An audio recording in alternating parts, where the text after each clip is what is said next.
to take all of the facts in the case and to completely ignore them and to find somebody not guilty.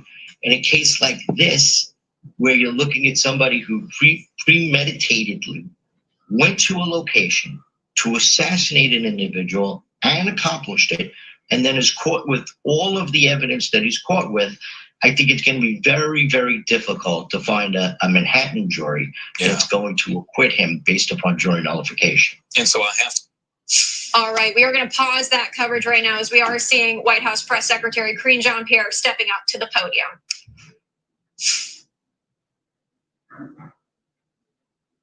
Audience with the Pope to discuss efforts to advance peace around the world. And during his meetings with the Italian leaders, he will highlight the strength of the U.S.-Italy relationship, thank Prime Minister Meloni for her strong leadership of the G7 over the past year, and discuss important challenges facing the world. We will provide more information in the days to come.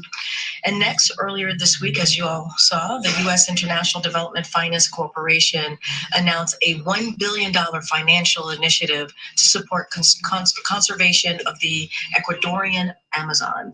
This is a result of the president's recent trip to the Amazon and a continuation of the administration's effort to support innovative ways to address climate change through sustainable growth and development without burdening countries facing financial constraints. Switching gears just for a second here. Today, President Biden announced student debt cancellation for another 55,000 public service workers, bringing the total number of individuals who have been approved for student debt relief under his administration to nearly 5 million people. The people approved for debt cancellation today include teachers, nurses, service members, law enforcement officials, and other public service workers who have dedicated their lives to giving back to their communities and who are finally earning the relief they are entitled to under the law. Under the Biden-Harris administration, more than 1 million public service workers have received student debt relief, more than all other administrations combined since the Public Service Loan Forgiveness Program was first established by Congress in 2007. And finally, yesterday, U.S. Customs and Border Protection published their November 2024 data, which shows that since President Biden's announced new executive actions to secure the border on June 4th, unlawful border crossing have dropped by more than 60%. That's the lowest levels in 4.5 years. The Biden-Harris administration has implemented an effective and balanced approach to secure our border and make our immigration system more fair and just. With that, Colleen, what you got? Thanks, Karine. So I wondered if the president has spoken to any lawmakers personally about the potential for a shutdown. So let me first say this, and I know you've seen our statements coming from here this week about this particular issue, and we'll just continue to reiterate that Republicans blew up this deal. They did, and they need to fix this, period. They have to. Republican needs to stop playing politics with a government shutdown, and they are doing the bidding. They're doing the bidding of their billionaire friends. That's what we're seeing at the expense of hardworking Americans. And just to quote you something that we saw today, and I'm sure you all saw from the Punch Bowl News, which is, and I quote, "This has been an absolute disastrous week for the speaker, the president-elect Donald Trump, and Republicans on Capitol Hill. This is a mess that they created, and they need to fix this." On your question, the president, I can confirm just moments ago, the president was able to connect with Leader Schumer and Leader Jeffries, and also just to add that the president does indeed get regular updates. He has been getting regular updates from his team. His team has been in touch with members, congressional members from both sides of the aisle, and certainly he will continue to stay updated. Has there been any communication between the president of the administration and the incoming administration on this? I think we have to be really clear here. And that is, this is a mess that Speaker Johnson created.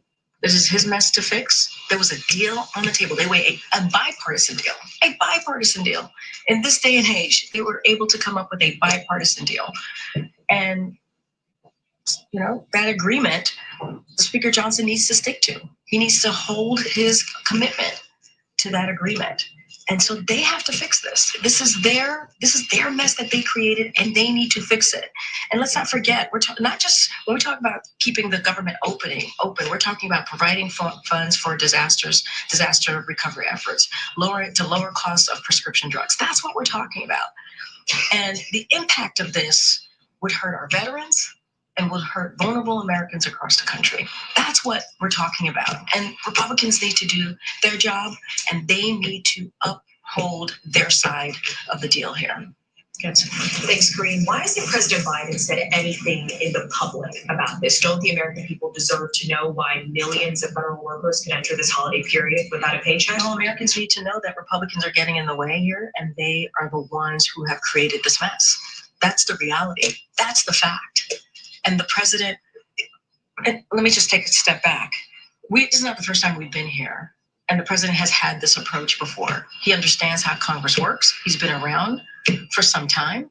He understands what strategy works here to get this done. So this is not the first time that I'm being asked this question about the president and his outreach. I just mentioned he made 2 calls. He was in touch with the leader, the Democratic leaders on both the House and the Senate, Schumer and Jeffries. And his team is continuing to have that conversation. But this is the mess that was created by Speaker Johnson. He needs to fix this. That's what the American people need to be very clear about. Very clear. There was a bipartisan agreement, and he's not holding up his side of the bargain here. We hear that message from you, but why aren't we hearing that directly from the president? Why haven't we seen or heard from President Biden? This is a strategy that we have done many times before, not the first time. And this is for Republicans in Congress, in the House specifically, to fix. They created this mess. There was a bipartisan agreement. There was a bipartisan agreement. Come in front of cameras. There was a bipartisan agreement. There was a bipartisan agreement. And so what we want to do, and what the president wants to make sure we do, is he stands to ready to help get a bipartisan deal through. That's what he wants to see. And this is something that Republicans should own here. What they tried to jam at the 11th hour doesn't reflect and what that bipartisan deal that they came up with obviously with Democrats. And Republicans are showing a disregard for the American public. Just lastly, some leading Democrats are calling Elon Musk President Musk or Co-President Musk. What is the White House's and President Biden's reaction to this labeling of Elon Musk, and whether or not House Republicans are listening more to this billionaire than the president-elect? What I can say is congressional Republicans, at the direction, and you all know this, you all reported this, of President Trump and Elon Musk, are trying to pave the way. What they're doing is trying to pave the way for $5 trillion to our national debt. That's what this decision does. You're talking about with cuts for billionaires, slashing Social Security, slashing Medicare, slashing Head Start. Congressional Republicans did what they did because of what the president-elect said and what Elon Musk said. That's the reality. You guys all reported this. That's why we are where we are today. So this is for Speaker Johnson to fix. This is the mess that he created. He needs to fix this. Again, a bipartisan agreement. There is a bipartisan agreement. Would the president support a 4-bill strategy that we've seen discussed today, which would separate clean CR from a farm bill extension, disaster aid, and debt limit? I'm not going to get into hypotheticals. What I can say is there is a I'm going to get very repetitive here because it is true and it needs to be said. There is a bipartisan agreement. There's a deal that was agreed upon, and that's what they need to move forward with. And when I mean they, I mean the Republicans in Congress. They need to move forward with that deal. That's what they said, with the deal that was agreed upon. That's what they said they would move forward with. The speaker said that, and he's not holding up his side of the bargain. He's not. His side of the deal, he is not holding up. And in response to President-elect Trump's statements this morning that this is a Biden problem, that Republicans can help solve it, they will. I imagine they will take some of what you just said Congressional Republicans made their decision because of what the president-elect said, at their direction, the direction of the president-elect, and the direction of Elon Musk.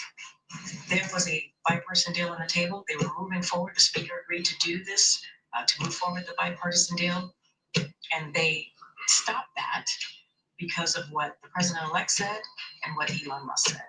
They wanted to clear a way for their billionaire friends. A tax cut, $5 trillion to the national debt, with tax cuts to billionaires, poor billionaires. So that's the reality. You all reported this. We've seen this. We saw what was being stated, what was being put out there by the president-elect and Elon Musk. There's no hiding from that. That's the reality. And so, you know, we're talking about, this is not politics here. We're talking about the American people who need these programs, who need it. And so, Political Playbook had to say what they had to say about this. Trump picked the fight. He picked the fight, and it was Trump. Well, with him and Elon Musk, who sank the bipartisan deal. That's what you all are reporting. You can't twist the facts or change history here. Okay. So based on the White House's assessment of where things stand right now on Capitol Hill, should Americans be prepared for the government to shut down? There's still time. We believe there's still time for that to not happen, for Republicans to do the right thing, to hold up their part of the deal and move forward with the bipartisan agreement. There's still time. And our focus is keeping the government open. That's what we want to see.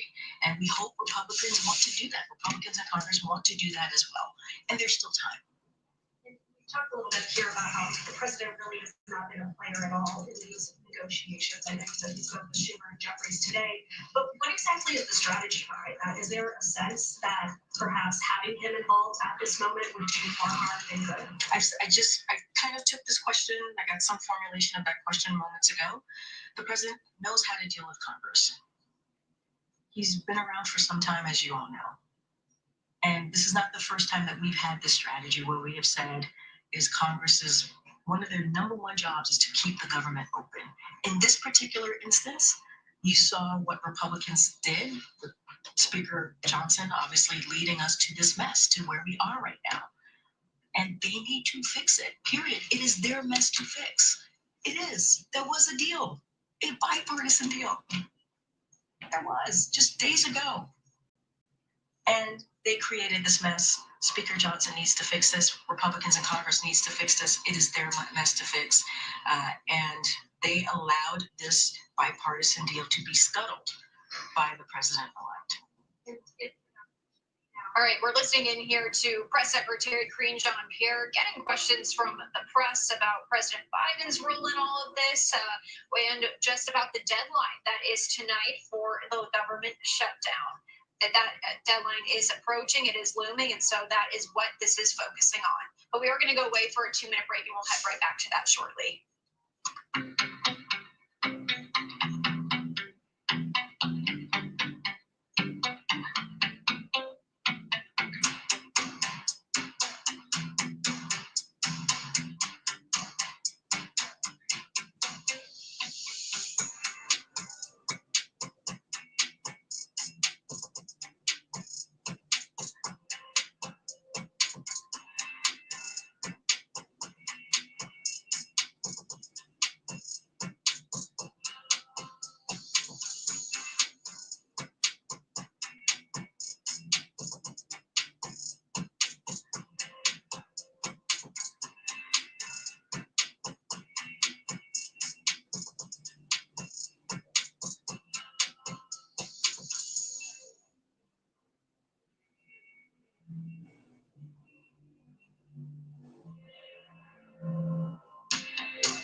going to focus on.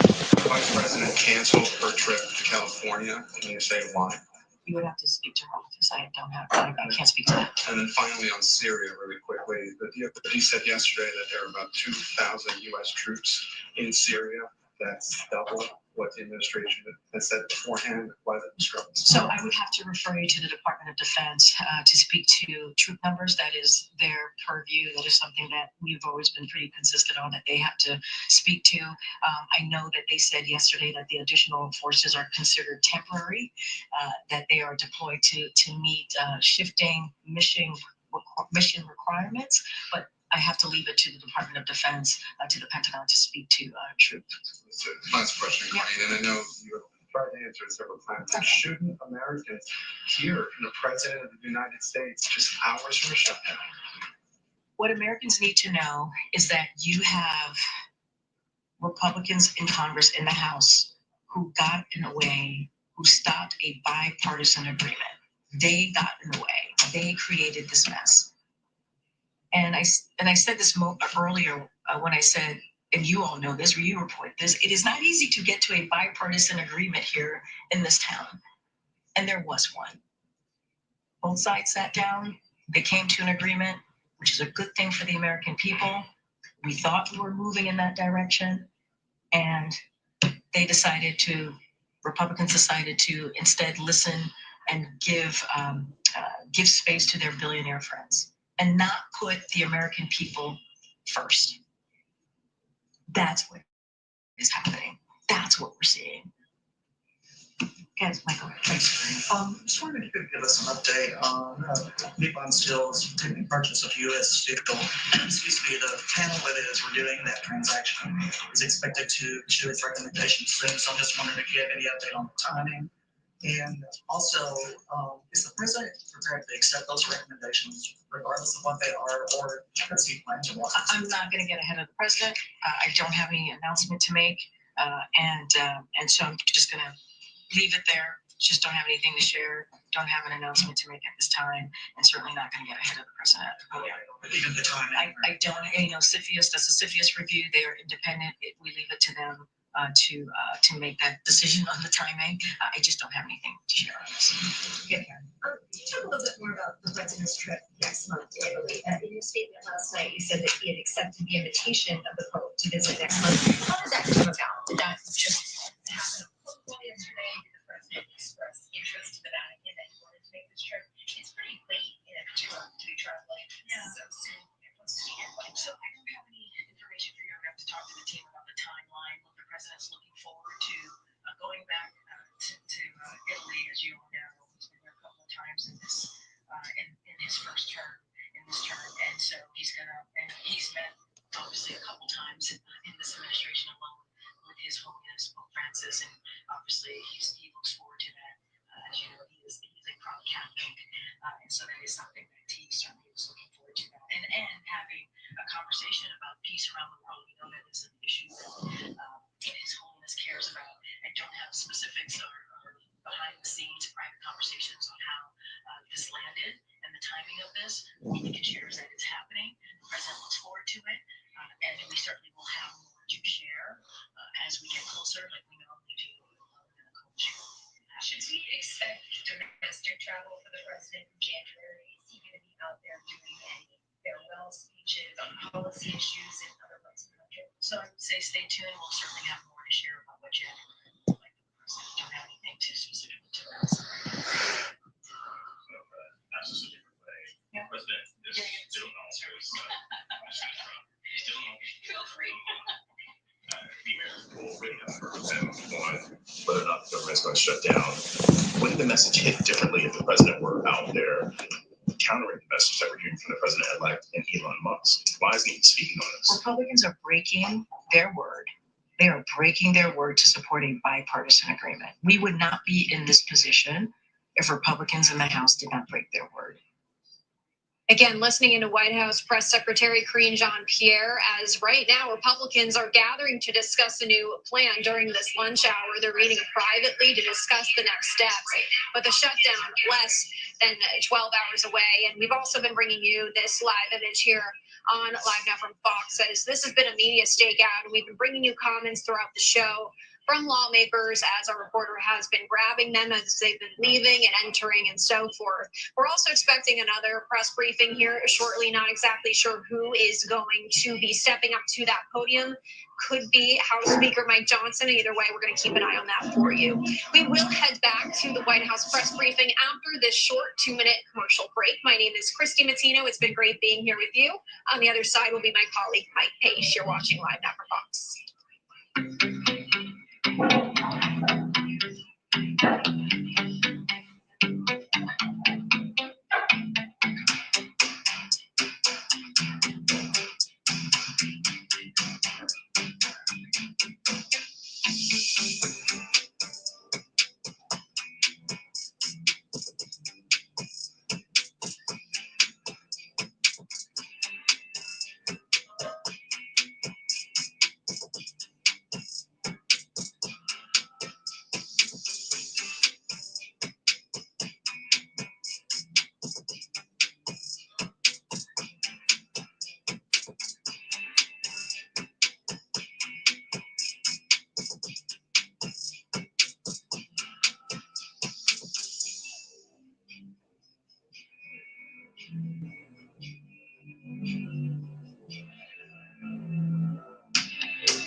And welcome back, everyone, to Live Now from Fox. It's the final countdown on Capitol Hill. Will there be a government shutdown tonight? Hi, everyone. Mike Pace here. Thanks again for joining us on Live Now from Fox. We are watching the clock, and we are watching congressmen and women try to get a deal done. Now, early this morning, House Republicans say they have a deal in the works there, but will it go through, and do they have enough votes? They have this Plan C that they are talking about right now. House Republicans are in a meeting talking about this plan and going to be putting it on the floor for a vote here shortly, but we'll see if it could cross the finish line. Now happening, the White House briefing. The White House still optimistic that a deal could get done, but right now the White House blaming House Republicans. Let's listen in on Live Now from Fox. With China, and what the president remains doing is and is incredibly focused on is managing the most consequential relationship. You've heard both of them say that it is the most consequential relationship, and it is because of the work of this administration that we are handing off the U.S.-China relationship in a stronger, competitive position. Remember, in the beginning of this administration, we would talk about how it is about competition. That's how we wanted to kind of see that relationship as well, about competition. So that's what the president and this administration is leaving the incoming relationship under.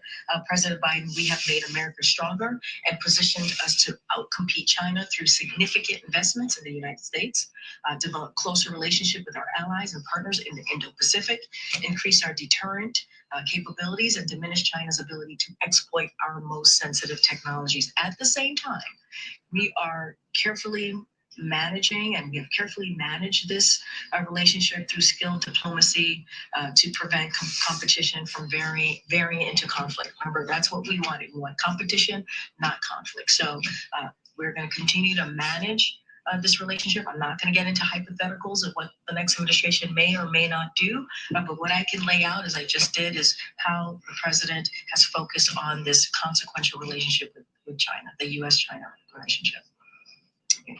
Thank you. Just following up on Karen's question on the trip to Italy and what would be the second meeting with the Pope. We all know that for the president, his face is very important, but this isn't a trip he's taking as a private citizen. This is a trip he's taking as head of state. So what's the broader message here? Why this choice for what might be his final international? So we're going to have more information as we normally do. We do background calls, press calls with all of you as we head into an ACONUS. We're going to do the same. Nothing has changed. And we will lay out the goals, the reasons, what we expect to get out of this trip. But I tried to give you a little bit of what the president, the logistics of who the president's going to meet, and the discussions that he's hoping to have. Let's not forget, the prime minister she's the leader of the G7 right now, right, and has shown strong leadership. So that's important too to have for him to have that continue that diplomatic conversations with her as well. And so certainly we will have more to share as we get closer to the travel. Thanks, Kareem. There are some Republican lawmakers who are actually advocating for a government shutdown. One example is Marjorie Taylor Greene from Georgia. She says shut it down. Can you explain the repercussions of what a partial government shutdown would be for specific groups, for seniors, for veterans, for those that depend on government services? Can you explain what this possibility would mean for those individuals? And it is sad that I have to explain that. Really, they are congressional members. One of their duties is to keep the government open because, as you just stated, we're talking about veterans. We're talking about vulnerable Americans who need services that the federal government provides in order just to make it through the day. And it is sad that what we're seeing from Republicans is picking their billionaire friends. That's what they're doing, not the American people, not our veterans. And we're talking about basic services that are needed. OMB certainly could dive in and lay out the different programs that will be impacted, that will impact Americans if this indeed happens. But John, we can avoid this. They can avoid this. This does not have to end this way. We do not have to end with a government shutdown and really put a negative impact on American families, a negative impact on our veterans. This could be avoided. Republicans in Congress don't have to go this route. They don't. There was a whole different route that they were going, which would have actually been done in a bipartisan way. This president believes that it is important as we move policies, as we move forward on behalf of the American people, we do it in a bipartisan way. And they had that deal.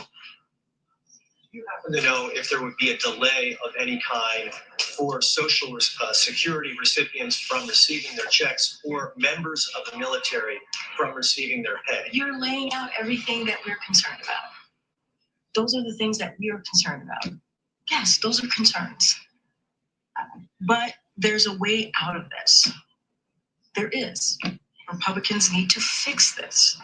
They need to fix this mess that they created. It's very easy to do. You do an excellent job advocating on behalf of the president, but do you think the president would do a better job if he was out there making those same ideas present to the public in terms of what a shutdown would mean for all of those vulnerable Americans? What I will say is Republicans need to do their job. I would not be fielding these questions from you all if Republicans didn't lead us here. They did. They created this mess. The only reason we're having this back and forth is because the Republicans created this mess in Congress, in the House specifically. They created this mess, and they can fix it. They were on their way to fixing this with this bipartisan agreement. So I think the onus is on them to get this right. Does the administration have any updates on the whereabouts of Austin Tice compared to last week? Yeah, don't have any updates to share. Obviously, it is a priority for this president to get Austin home. That is something that certainly we want to see. I will speak to Assistant Secretary Barbara Leaf and Ambassador Roger Carstens traveled to Damascus, Syria, to engage with the Syrian people, including members of civil society activists and other Syrians about their vision for the future of their country and how the United States can help support them. They also met with representatives of the interim authorities to discuss transition principles shared by the United States and regional partners.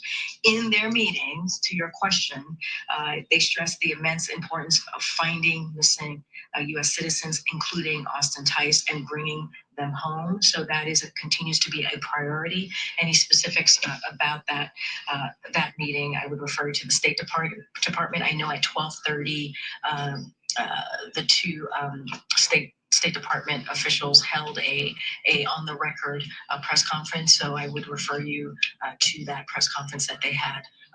It might still be going, but they certainly were able to talk in more details and take questions about this. And again, they touched on Austin Tice and this, and more broadly, obviously bringing U.S. citizens home.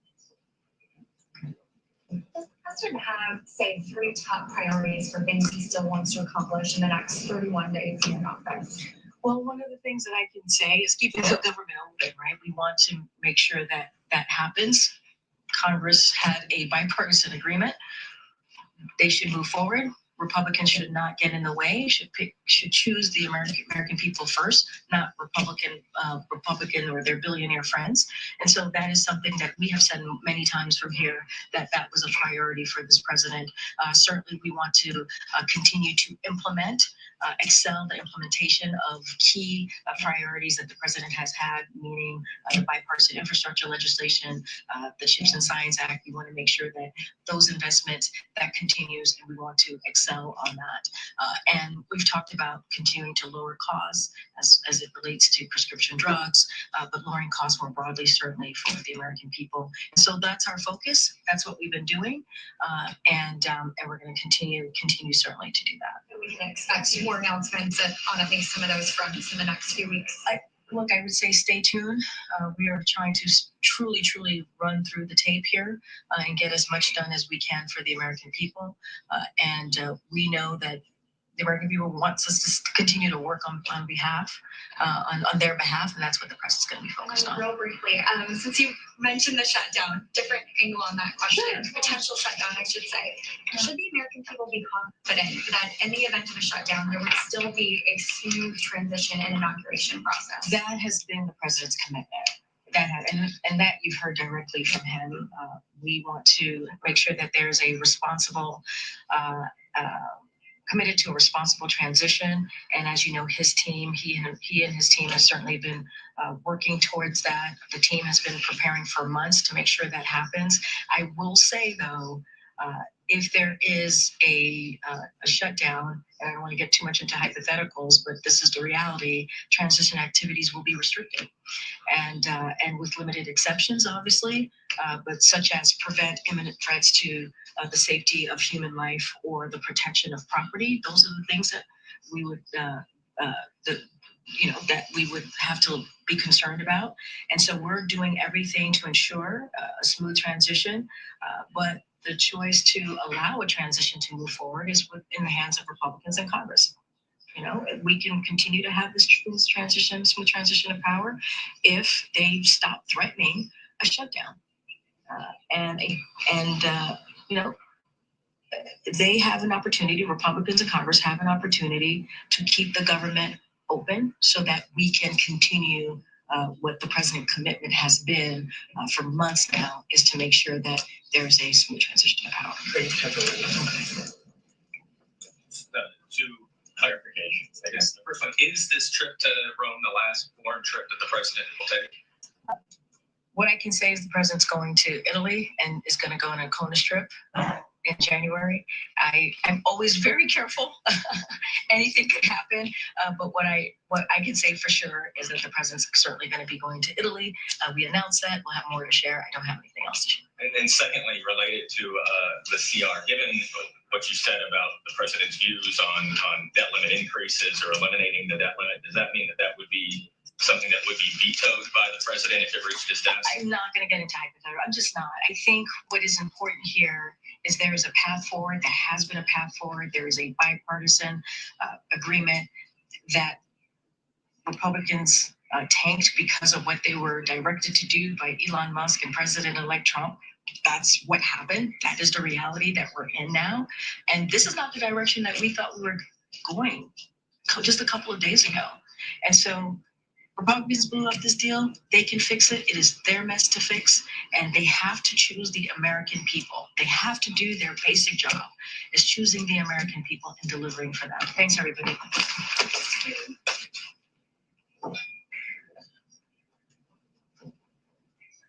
All right, White House briefing wrapping up for the day there, all about the looming government shutdown that could be happening if a deal not reached by midnight right now. We're keeping an eye on Capitol Hill as well.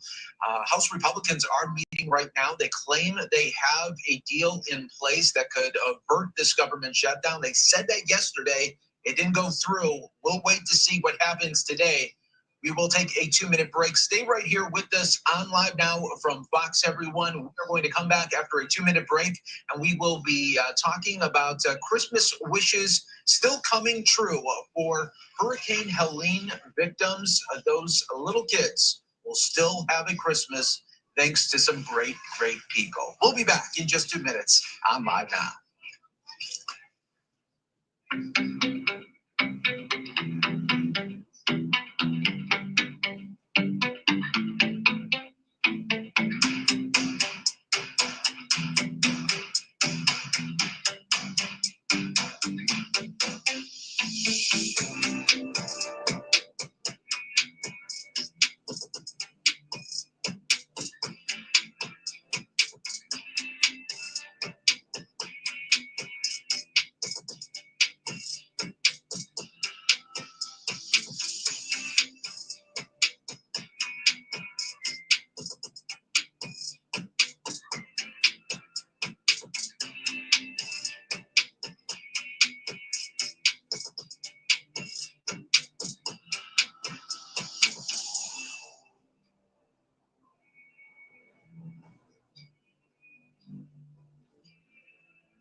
And welcome back, everyone, here to Live Now from Fox. We appreciate everyone continuing to join us all in real time. I'm your host, Mike Page, giving you top stories, headlines, and of course, when breaking news happens, you know we have you covered. We are continuing to keep an eye right now on Capitol Hill.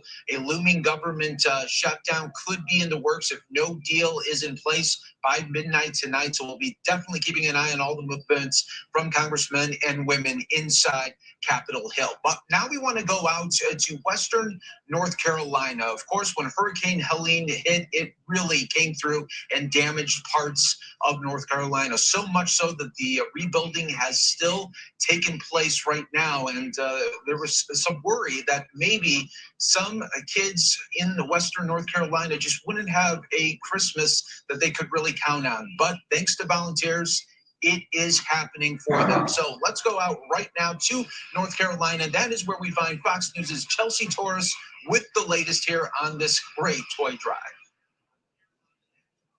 Hey, Mike, good afternoon. Well, I can tell you this toy drive is a very smooth process. We're getting right into that lunch rush, and families will drive into that concert venue turned a distribution site. And you can see some cars kind of behind me, especially all of the volunteers. And what they'll do is they'll grab any of these presents, they'll put them inside the cars, and it's for each child. They give them a few presents for each child based on age and gender.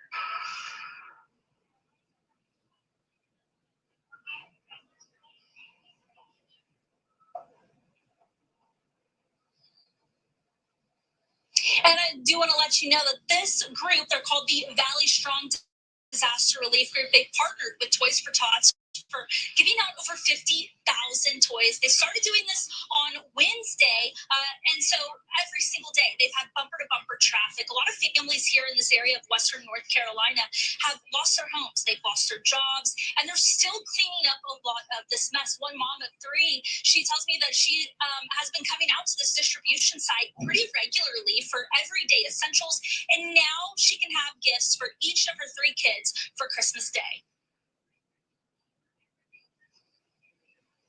And I did also talk to her. She was saying how grateful she was for all of these volunteers, for all of the people that are out here, especially for those nonprofits that are being able to put these together. One thing that the nonprofit told me, they're going to keep doing this throughout the rest of the weekend, and their goal is to hit over 7,000 families. And so they've already had so many people the past few days, and even right now it's bumper to bumper. I can tell you they'll probably hit that mark. Mike? Yeah, that is so great to see there. And so great by the volunteers making this happen, and of course everyone that continues to donate there. It's great to see it's going to be going to some families that really depend on this, especially now given everything with the hurricane. Chelsea Torres, live for us in North Carolina. Thanks so much, as always, right here on Live Now. Thank you, Mike. Get it. All right, everyone, let's continue on with Live Now from Fox. Right here for you. And we are getting close obviously to the holidays. Christmas Eve is really getting close, and here on Live Now from Fox, we are really getting excited for that, because on Christmas Eve we will be tracking Santa live right here on Live Now from Fox. Take a look at what we're working on for that big day, for Santa's big arrival. Unwrap the magic of the holidays with Live Now from Fox as we track Santa's sleigh ride this Christmas Eve. Our real-time Santa tracker will pinpoint the Jolly Fellows location so you know right where he is at every moment. And while Santa makes his way from rooftop to rooftop, our official Santa trackers will ensure you're always in the know about his next stop. Tune in to Live Now from Fox and be part of a Christmas Eve like no other. Merry Christmas! We can't wait for that Christmas Eve just around the corner right there. We'll take another 2-minute break. Stay right here with us, everyone. More to come on Live Now.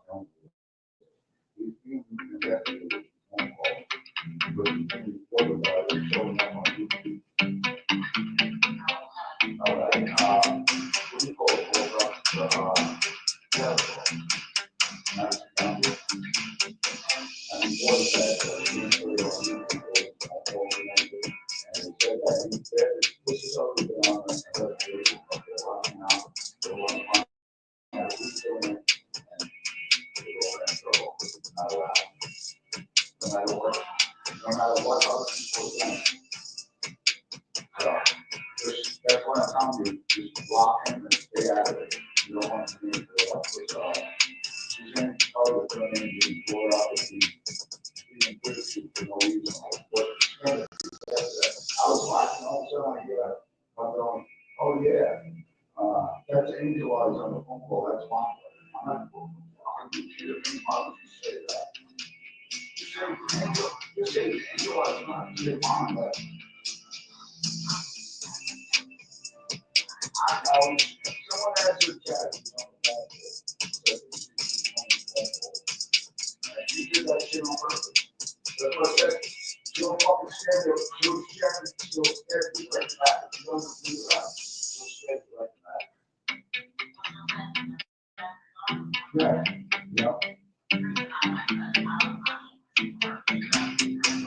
Yeah, but I have to, he's doing the same exact live I did. Doing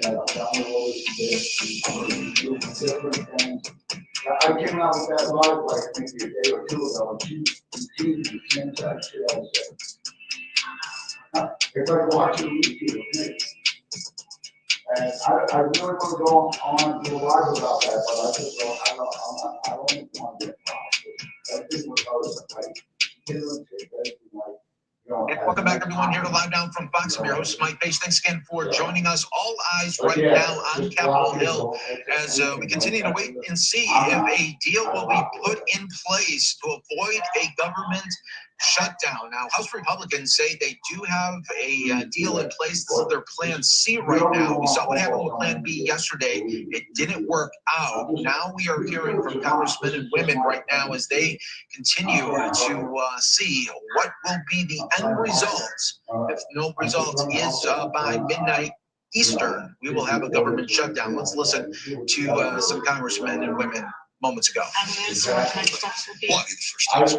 thing is the Republicans talking with us, because it's going to have to be bipartisan. Even if they can cobble together votes for something here, they still have to get it to the Senate and have it signed by the president. And as far as I know, those sorts of detailed conversations are not taking place. Speaker Johnson, it's basically Speaker Johnson negotiating with Elon Musk and Donald Trump and acting like the rest of us don't exist. That's going to be a problem. Would you be willing to support a short-term CR, like maybe just for January? Is that something you'd be open to? I have to talk to people about it, see what's being put on the table. I don't know at this point. Is your, aside from going back to the original deal, what's your preference? I mean, would you be willing to support a clean CR with a disaster and farm aid? Preference is that we should have passed the appropriations bills weeks ago. We had the votes to pass the appropriations bills, but Speaker Johnson knows that the Freedom Caucus is hostile to any appropriations bill, so he chose not to bring them up because he didn't want to offend them. So my preference is just pass the damn appropriations bills. CRs are terrible. Speaking as the ranking member of the House Armed Services Committee, they are devastating to the Defense Department. Over half the discretionary budget. They don't get to plan for the future. They spend pretty much all their days trying to figure out what money they can spend, what money they can't spend. It is irresponsible that we're not passing appropriations bills that we could pass. So that would be my preference. Thank you, sir. Thank you, sir. Hi, Mr. Can we ask, Jeffrey's talking all about lines of communication being reopened with Republicans. What's the next steps here? People talk, people compromise, we go home. Are they talking? Is Jeffrey's talking with the Republicans? I believe everyone's talking. We'll see how it actually works out. I mean, with the government set to run out of money at midnight, what are you telling your constituents? We're there no matter what happens. You know, my office remains open to our constituents. And these are the messages. We're available. We'll let you know what we think is happening and continue to function as a government to the extent we can. I've been through this rodeo many times. You support a short-term extension of January. It all depends on what's in the text. We saw yesterday. Let's just put wine back. We had a deal, bipartisan, bicameral, agreed by everyone, posted by the Republicans. And they let somebody from the outside, an agent of chaos, pull it back. So, well, he's the incoming president, sir. I mean, you know, so they're. I was talking about Musk. Well, yeah, but I mean, also they've got Trump weighing in on this. From Leader Jeffrey. He doesn't have any proposal that's been advanced to him to date, so. Is he communicating with Speaker Johnson and Republicans? I think he'll have to discuss whatever communications he has, but it's clear that they have not provided any specific proposal to us as a way out of this. Instead of disaster funding, they've only given us a disaster. And no timing on those or anything scheduled for today. Did he say to stand by this weekend? Say Did he again? say to stay here this weekend? We haven't discussed departing. I think we'll be here until this is resolved. What was all the cheering about, Congress? A number of our members who are departing, who are providing comments and indicating they'll be with us till we get this resolved. Not shutdown related. Not shutdown related. Yeah. Thanks. He's talking directly to Speaker Johnson? Yes. Okay, and what exactly, what are the terms? Nope. No, but communications have been real. Communication's been reopened, and that's really all I can say. Okay, thank you. Hi, Tom. Is there anything that Speaker, from Peter Jeffries? I think you had it right, Speaker Jeffries. No, I mean, if Republicans want to know what Democrats will do, they need to reach out to the Speaker. I'll let Hakeem speak for himself on that. But the point being, the Republicans shouldn't try to do guesswork and game out where they think Democrats are. We have a leader. He speaks for us. And if they want to resolve this, they'll talk to Hakeem Jeffries and we can come to some agreement. If they don't want to resolve it, they'll keep doing what they're doing. Would you support splitting up? I'm not even going to speak. Yep, sorry. Yes, get ready to tackle him. Did Jeffries? Fieldy. Mr. Kelly will not be answering any more questions. Did Jeffries lay out a plan in there? Did he say if he's been in communication with the speaker? Well, we're waiting for the speaker to talk to us and give us some definite answers about what is Plan C. We don't see Plan C. We need to get back to Plan A, vote on it, and ensure the American people that we can govern. They are in the majority. They are in charge. They write the bill. But Jeffries is working on that with Johnson? He's trying to work on that, but it can't be one-way communication with the minority, always trying to reach out to the majorities. The majority should be the responsible party and talk to us. They need our vote. They need more Democrats on any bill that they put out. They're going to need more Democrats. So get back to the table. Talk to us. We want to work with you. Thank you. Chairman, is Jeffries running in there? In communication yet with Speaker Johnson? I think the lines of communication are open. Yeah. Is there any detail on what the next path forward would be? We had a deal. If they want the deal, they've got the deal. Red line, it's more of a chartreuse line. Perhaps teal. The splitting, the disaster aid, the agricultural aid or farm bills. Did you vote to pass these things separately? If it was part of a plan that enacted the exact statute that we agreed on and was going to pass the Senate in that form, if they want to put it on yellow paper or blue paper, the same thing becomes law, fine. But splitting it up is usually a tactic for leaving some of it out. Thank you. Did we miss Jeffries? What's the deal with? Oh, I'm so sorry. Okay, sorry. Is Jeffries talking to Republicans? Is he talking to Speaker Johnson about how to get out of this? He indicated there was communications going on, and that's a very positive sign. We'll see what happens. Are there any specifics? Or No. But he's talking. What's your sense of the local, the National Guard fighter wing and the RFK Stadium swap can remain in this discussion? Well, I don't think either one of them are in the bill that they offered. It was RFK and it was taken out because it was in the other provisions. Just checking to be sure it was right. We think, obviously, the National Guard Air Wing is very, very important. We have it. We want to keep it. On the stadium, the governor has been working, as you know, on an MOU. The two senators in particular have been working on it, Glenn Ivey and his district. That is right behind you. What he said. He's working hard on it. So we'll see where we go. If this gets broken up into separate bills, well, I don't want to discuss the ifs because they're endless. Sorry.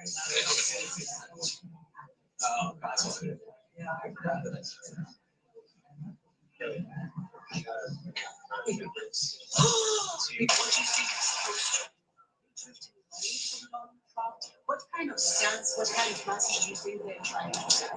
Well, I think a lot of those members have always spoken against punching on the debt ceiling. And so I don't think it's in any way pulling away from President Trump. It's just being consistent with their past. Senator, are you concerned at all that if the government shutdown does occur, this could impact Trump's term as we head into the very? You know, I'm not.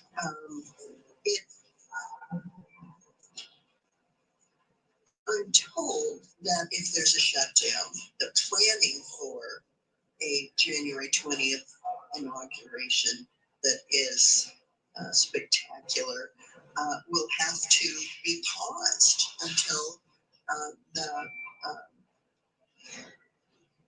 a resolution is done and a shutdown is lifted.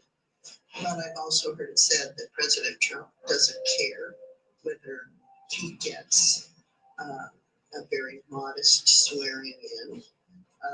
He's committed to good policy. I know I'm a glass half full person, but I think we're going to not shut down government, get a continuing resolution passed. It might not happen until Christmas Eve day, but we're going to get it done. We're going to go home. We're going to come back in 2025, get sworn in, get through the process of the electors being voted on and accepted, and then move forward with the January 20th swearing in that is something we're used to seeing. So I see the path ahead to be far less bumpy than it appears before noon on December 20th. Thank you. Right, again, that was just some of congressmen and women just hours before a possible government shutdown. Again, we are keeping an eye on it all for you here on Live Now from Fox. Right now, House Republicans are in their meeting. We're keeping an eye on the hallway shot as well to see if we will see Speaker Johnson or any other big leaders from the Republican Party that are willing to talk to the media. So we'll keep an eye on that shot for you right here on Live Now from Fox. We're also keeping an eye on the Senate floor as well. So let's take a 2-minute break. We'll be back with more on Live Now from Fox.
Welcome back, everyone, to Live Now from Fox. Always great to be with you as we continue to roll on right here. Friday edition continues to carry on. Well, Congress was hoping to already be on the road for Christmas and holidays, but that is a different story right now, as there's no deal right now yet for to avert a possible government shutdown. Now, House Republicans say they do have a third plan in motion here, and we will see if it does become a reality. Remember, yesterday they said they had a plan B, but it did not come through. They did not have the amount of votes there. So we are keeping an eye on everything for you on Capitol Hill right here on Live Now from Fox. We also want to continue to update you on the drone mystery out in the Northeast. Right now, Republicans continue to blame the White House and Biden, urging them to, quote, do their job on the New Jersey drone